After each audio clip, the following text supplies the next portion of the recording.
insultant, je dirais insultant, avec une attitude que j'appellerais de stominard. Je trouve que la région du centre, on le sait, a des forces et des faiblesses, mais elle a des forces. Et elle a aussi des hommes et des femmes qui veulent travailler avec des entreprises qui tournent, d'autres moins que d'autres, mais en tout cas, on se doit de ne pas accepter ce genre de propos. Il y va de l'image de notre région.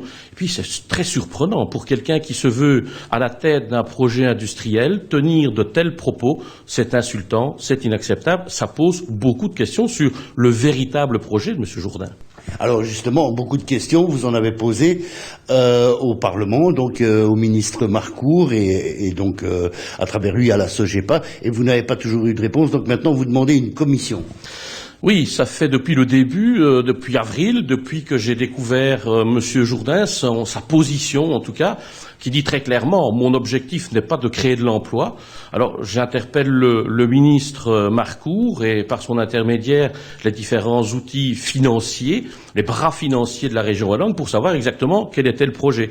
Est-ce que on va chercher un investisseur pour reprendre une entreprise comme les Laminoirs de Lontin, alors que cette même personne déclare publiquement, sur une vidéo que tout le monde peut retrouver sur Internet, une vidéo qui dit voilà, moi, mon objectif n'est pas a priori de créer de l'emploi, c'est de rentabiliser un investissement. Et donc, quand je pose la question à M. Marcourt, je n'ai aucune réponse. C'est pour cela qu'aujourd'hui, nous voulons absolument au sein du MR une commission spéciale pour pouvoir interpeller, convoquer et avoir des réponses aux questions que nous nous posons très légitimement puisque c'est de l'argent public et que donc toutes les Wallonnes et tous les Wallons ont le droit de savoir exactement ce qu'il se passe.